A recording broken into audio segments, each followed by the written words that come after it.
सभी को सुप्रभात। बीए पाठ थर्ड हिंदी साहित्य आधुनिक काव्य के अंतर्गत हम सुमित्रानंदन पंत का नौका विहार, इनकी कविता नौका विहार पढ़ रहे थे और बताया कि सुमित्रानंदन पंत ने इसमें बताया कि जब हम नाव लेकर चले उस गंगा नदी के अंदर, पहले गंगा नदी का यहाँ पे उनकी प्राकृतिक सौंदर्यता के बारे में बताया। गर्मी का समय था तो गंगा नदी विरल थकी हुई सी वहाँ पे लेटी हुई विश्राम कर रही थी।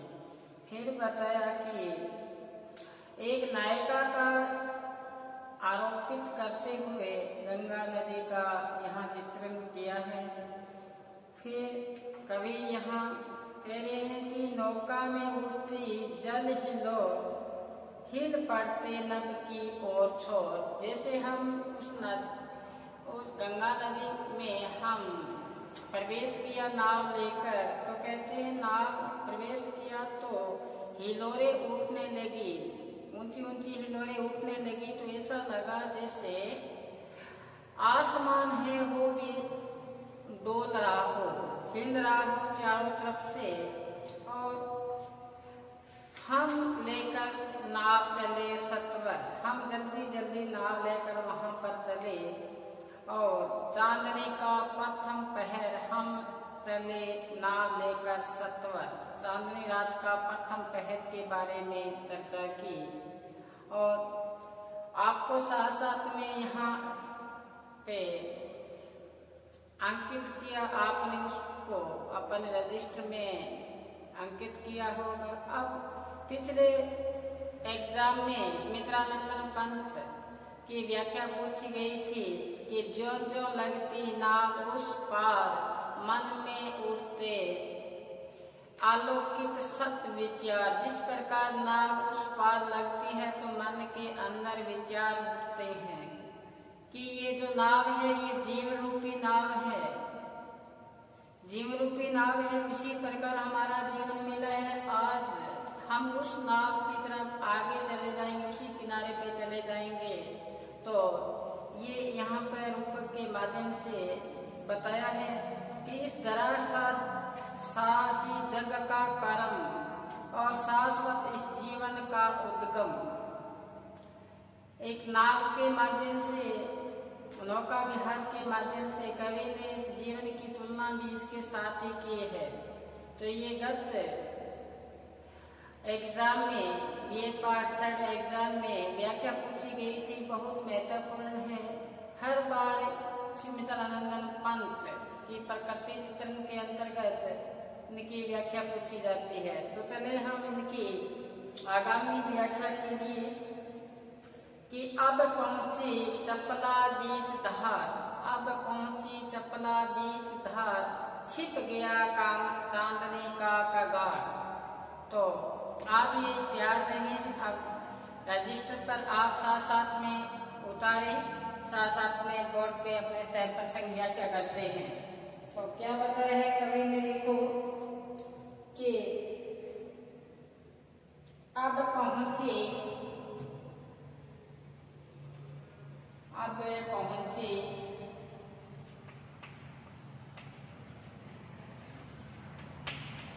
अब पहुंची चपला बीच धार, चपला बीच धार, छिप गया चांदनी का कगार, छिप गया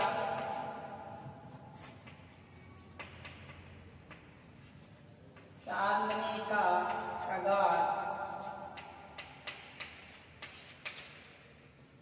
आगे देखो, दो बाहों से दुरस्त तीर,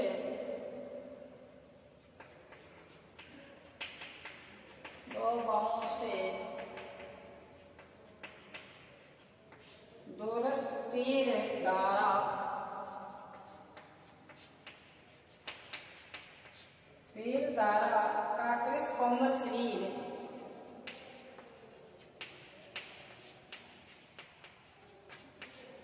कोमल शरीर, आलिंगन करने को अधीर,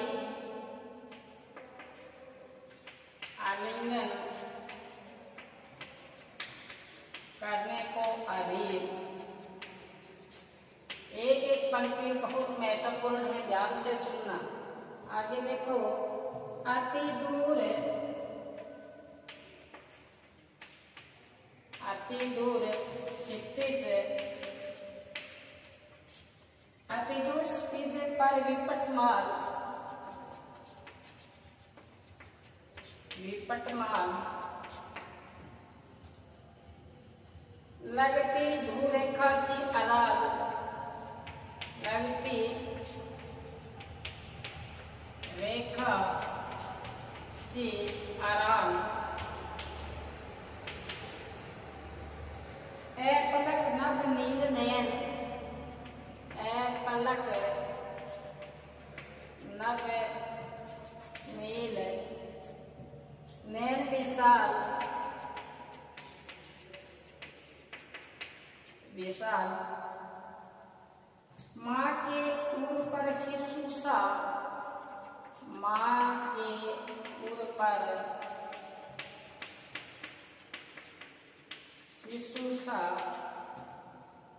समीप सोया धारा में,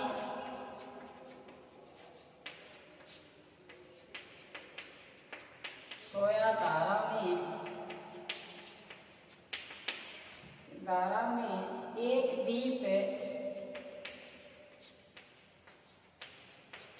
एक द्वीप उर्मिल प्रवाह को कर पर उर्मिल प्रवाह को, प्रवाह को कर प्रतीत, कर प्रतीप, प्रतीप का से उल्टा। वह कौन विहग, वह कौन विहग, क्या विकल कोप, क्या विकल कोप, उड़ता हरने निज, उड़ता हरने निज, विरह शोक, विरह शोक,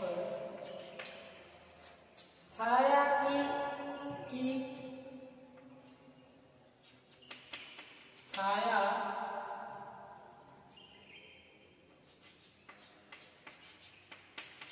कोकी ती विलोक, की विलोक, विलोका से देखना, विलोक। एक बार इतना देखो आप, क्या बताया है कवि ने इसमें, कहते हैं अब पहुंची चपला बीच धार, छिप गया चांदने का कगार, छिप गया चांदने का कगार। दो बाहों से दुरुस्त तीर धारा का वह कृष कोमल शरीर, आलिंगन करने को अधीर, आलिंगन करने को अधीर। अति दूर स्थिज पर विपटमाल, लगती भूरेखा सी अराल, ऐपलक नभ सी नयन विशाल, माँ के उर पर शिशु समीप सोया धारा में एक दीप, उर्मिल कर प्रवाह को कर प्रतीत है कौन विवग, क्या विकल को उड़ता हरने विरह शोक, छाया को कोकी विलोक। तो कवि ने यहाँ पे क्या बताया है कि चांदनी का प्रथम पैर था, उसमें के बारे में बताया कि अब पहुंची चपला बीच धार। तो चपला का आशय यहाँ चंचलता के लिए आया है, कगार का आशय तट के लिए आया है कि गंगा नदी धारा के बीच में पहुंचने पर, नाव लेकर कभी गए तो नाव बीच में पहुंचने पर तो चंचल रूपी जो नाव थी, पहुंचने पर चांदनी का कगार छिप गया। चांदनी पहले तट पे दिखाई पड़ रही थी, उनके ऊंचे ऊंचे तट थे नदी के, उस पे दिखाई पड़ रही थी चांदनी। अब वो भी क्या हो गया, छिप गया, दिखाई देना अदृश्य हो चुका है। फिर क्या बताया, कभी क्या कहते हैं, ध्यान से सुनो। दो बाहों से दूरस्थ तीर की धारा के कोमल शरीर। अब पानी का जो बहाव था वो बहुत कम था, धारा का जो बहाव था कम था, इसलिए पानी, ऐसा कह लो कि पानी कम था गंगा नदी में। तो पास में जो किनारे थे, तीर का से किनारे थे, वो ऐसा लगता था जैसे कृष हो, कृष का आशय दुबले पतले से लग रहे थे। और फिर बताया कि वो जो दुबले पतले क्या थे, किनारे थे, तो कवि की कल्पना है कि वो दो बाहों रूपी किनारे वो आलिंगन करने के लिए नदी का, गंगा नदी का आलिंगन करने के लिए क्या हो रहे थे, अधीर हो रहे थे, व्याकुल हो रहे थे कि हम आलिंगन करें इस गंगा नदी का। कौन, उनके किनारे, क्योंकि वो क्या थे, कृष हो रहे थे, यानी वो उनकी दुबले पतले से लग रहे थे, कोमल आकृति सी लग रही थी। आगे देखो, फिर कवि ने बताया कि हम नाव लेकर बीच में पहुंच चुके हैं, तो तट पर किनारे पे खड़े हुए पौधे, पेड़ पौधे, विपटका से पेड़ पौधों की जो पंक्तियां हैं, पंक्तियां ऐसे लगी दूर से, जहां पर क्षितिज का से जहां पर धरती आकाश मिले हुए दिखाई दे, तो कहते हैं हमें वो दूर पर हमें पेड़ों की मालाएं ऐसे प्रतीत हुई जिस प्रकार से रेखा सी लग रही थी। ऐसी रेखाएं टेढ़ी मेढ़ी, आकाश से टेढ़ी मेढ़ी रेखाएं सी लग रही थी पेड़ के, नदी के किनारों पर लगे हुए पेड़ों की जो पंक्तियां थी। कभी कहते हम बीच में पहुंचने के बाद में टेढ़ी मेढ़ी सी दिखाई देने लगी। और आसमान का, आकाश का जो नीला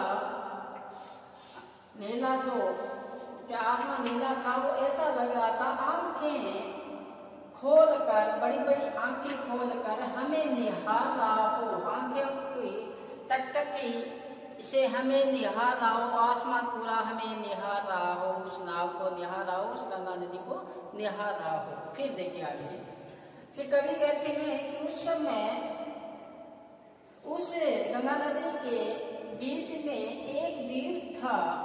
वो द्वीप की उपमा दी है जिस प्रकार से माता अपने छोटे से बालक को अपने छाती से चिपकाए रखती है, समीप रखती है, इसी प्रकार गंगा नदी के बीच में एक द्वीप था। वो बच्चे की भांति, बालक की भांति उसके बीच में, धारा के बीच में, प्रवाह है, धारा के बीच में विराजमान था। जो धाराएं बह रही थी, उर्मिल का से टेढ़ी मेढ़ी धाराएं बह रही थी, उसके प्रवाह को वो क्या कर रहा था, रोक रहा था। उर्मिल का आशय उस धारा से है, उस धारा को, प्रवाह को वो रोक रहा था, उल्टा कर रहा था, प्रतीका से उल्टा कर रहा था। फिर बताया कवि ने कि वह कौन विहग उस रात्रि को, उस रात्रि के पहर में ऐसा कौन सा पक्षी है जो विकल है, विकल का आशय व्याकुल है, उड़ता है, कोक, फिर आया कोक का आशय होता है चकवा पक्षी, जो रात्रि को बिछड़ जाता है, सुबह मिल जाता है, अपनी प्रीतमा से रात को बिछड़ जाता है, सुबह मिलता है। कहते ना, चकवी बिछड़ी रेन की आन मिली पर भात, रात को बिछड़ जाती है, दिन को मिल जाती है। रात को अपने प्रीतम को या अपने प्रीतमा को पाने के लिए व्याकुल रहती है। तो कवि यहाँ पर उनका भी वर्णन किया है कि वो कौन सा विहंग है, पक्षी है। फिर बताया है वो विहंग, वो पक्षी कौन है, वो चातक पक्षी है, वो आसमान में उड़ रहा है अपनी प्रीतमा को पाने के लिए, इसलिए वो विकल है, व्याकुल है। क्यों व्याकुल है कि उसने अपनी प्रतिबिंब, अपनी छाया कहाँ देखी है, विलोकित कासे देखिए गंगा नदी के स्वच्छ जल में अपनी प्रति छाया देखी तो उसने सोचा कि ये ही मेरा क्या है, प्रीतम है, इसलिए व्याकुल होता हुआ बेचैन होता हुआ उड़ रहा है। तो ये थी इनकी सप्रसंग व्याख्या।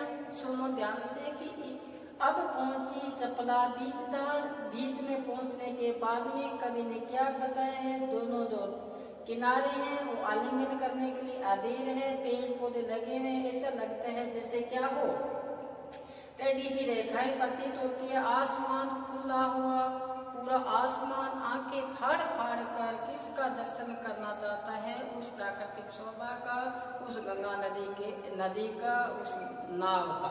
फिर बताया कि उस गंगा नदी के बीच में एक द्वीप है, द्वीप का फिर बताया द्वीप एक बालक की भांति जो अपनी माता के छाती से क्या है चिपका हुआ है। फिर एक यहाँ पर साथ में एक जातक पक्षी, या ऐसा बोलो कि ये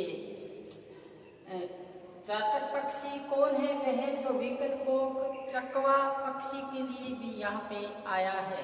तो ये इनकी सप्रसंग व्याख्या थी। अब चलते हैं इनकी आगामी जो व्याख्या है उस पर हम सप्रसंग व्याख्या करते हैं। एक बार इसको आप अपने रजिस्टर में अंकित करें, फिर हम उसके बारे में चर्चा करते हैं। अब आगे देखो इनके जो अंतिम पद है उस पर हम चर्चा करें। कवि कहते हैं कि ज्यों ज्यों लगती है नाव, ज्यों ज्यों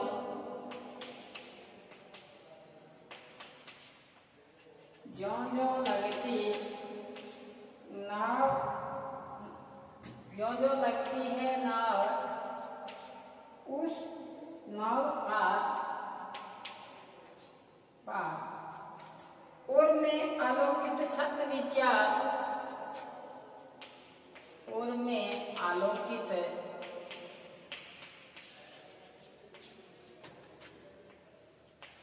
सत्य विचार।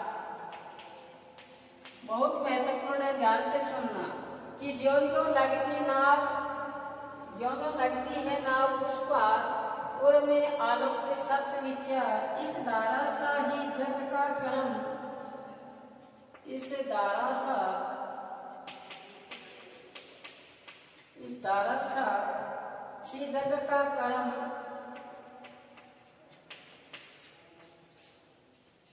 जग का कर्म शाश्वत है जीवन का उद्गम, शाश्वत है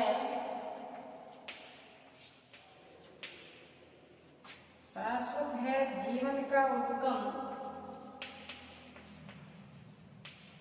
इस जीवन का उद्गम। आगे देखो, शाश्वत है गति, शाश्वत है गति, शाश्वत संगम,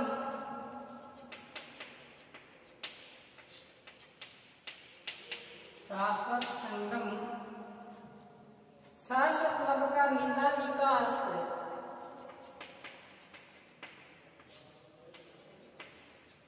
नभ का नीला विकास,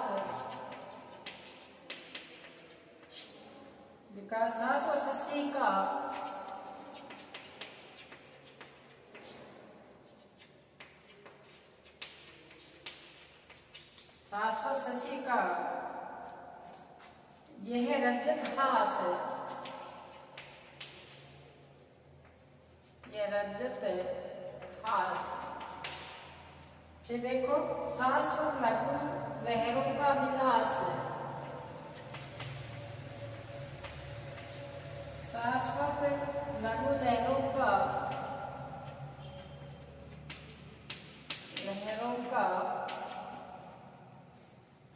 विलास,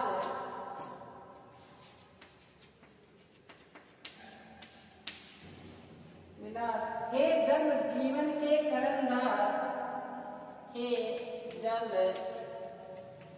जीवन के